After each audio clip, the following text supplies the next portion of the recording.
This is the story of a man named Stanley. Stanley worked for a company in a big building where he was employee number 427. Employee number 427's job was simple.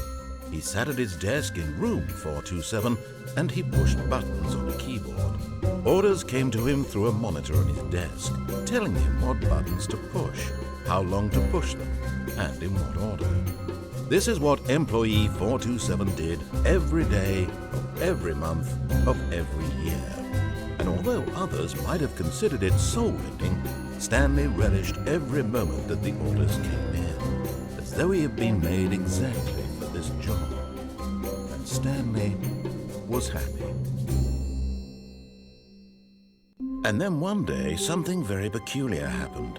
Something that would forever change Stanley. Something he would never quite forget. He had been at his desk for nearly an hour when he realized that not one single order had arrived on the monitor for him to follow. No one had showed up to give him instructions, call a meeting, or even say hi. Never in all his years at the company had this happened, this complete isolation. Something was very clearly wrong. Shocked, frozen solid, Stanley found himself unable to move for the longest time. But as he came to his wits and regained his senses, he got up from his desk and stepped out of his office.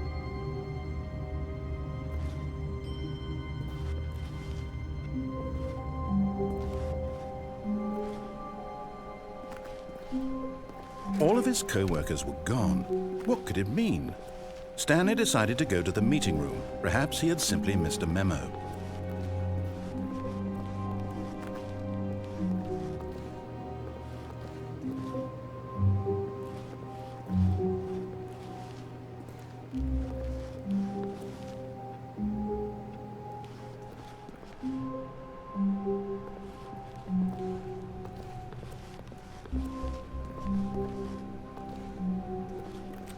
When Stanley came to a set of 2 open doors, he entered the door on his left.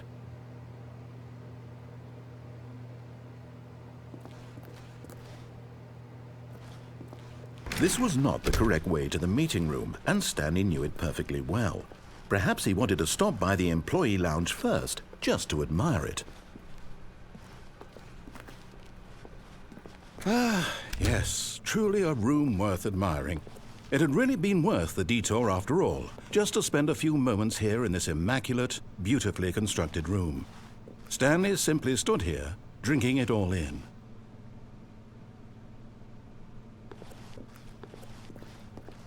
But eager to get back to business, Stanley took the first open door on his left.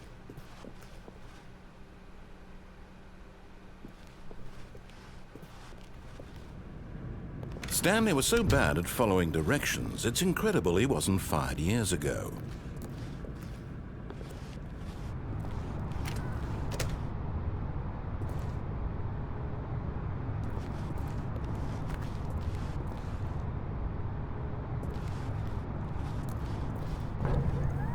Look, Stanley, I think perhaps we've gotten off on the wrong foot here.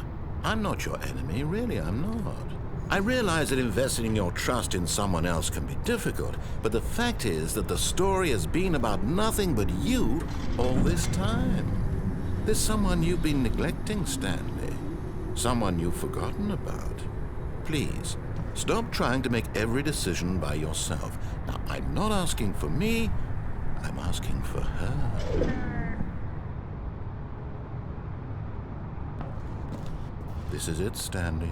Your chance to redeem yourself, to put your work aside, to let her back into your life. She's been waiting. That's her, Stanley. You need to be the one to do this, to reach out to her.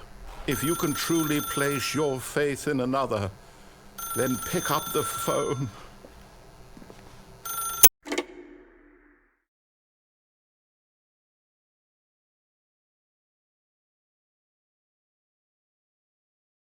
Oh, Stanley, is that you? Hold on, sweetie. Sorry to keep you waiting. I'm just pulling the bread out of the oven. All right. Okay, there we go. All right, now, I want want you to come in and tell me all about your day. Gotcha! Oh, come on. Did you actually think you had a loving wife who'd want to commit their life to you? I'm trying to make a point here, Stanley. I'm trying to get you to see something. Come inside. Let me show you what's really going on here. This is a very sad story about the death of a man named Stanley.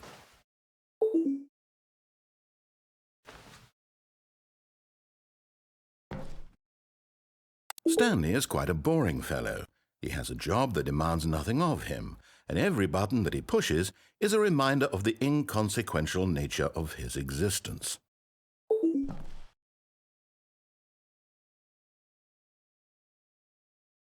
Look at him there, pushing buttons, doing exactly what he's told to do. Now he's pushing a button. Now he's eating lunch.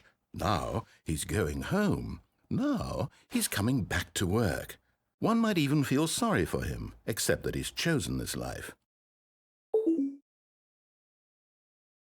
But in his mind, he can go on fantastic adventures.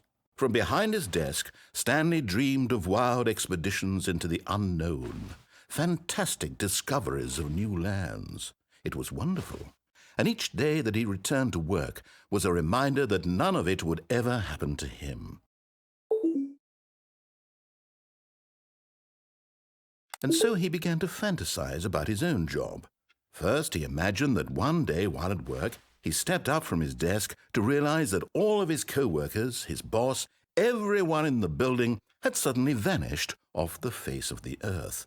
The thought excited him terribly. So he went further. He imagined that he came to two open doors and that he could go through either. At last, choice. It barely even mattered what lay behind each door. The mere thought that his decisions would mean something was almost too wonderful to behold.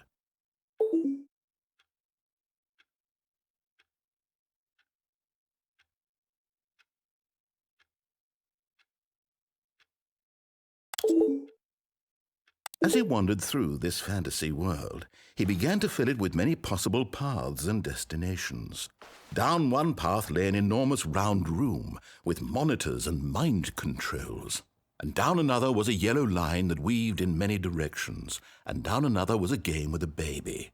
And he called it the Stanley Parable. It was such a wonderful fantasy, and so in his head he relived it again, and then again, and again, over and over, wishing beyond hope that it would never end, that he might always feel this free. Surely there's an answer down some new path, mustn't there be? Perhaps if he played just one more time. But there is no answer. How could there possibly be? In reality, all he's doing is pushing the same buttons he always has. Nothing has changed. The longer he spends here, the more invested he gets, the more he forgets which life is the real one. And I'm trying to tell him this, that in this world he can never be anything but an observer, that as long as he remains here, he's slowly killing himself. But he won't listen to me. He won't stop. Here, watch this. Stanley, the next time the screen asks you to push a button, do not do it.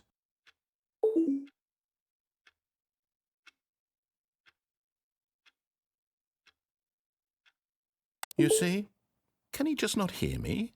How can I tell him in a way that he'll understand that every second he remains here, he's electing to kill himself? How can I get him to see what I see? How can I make him look at himself?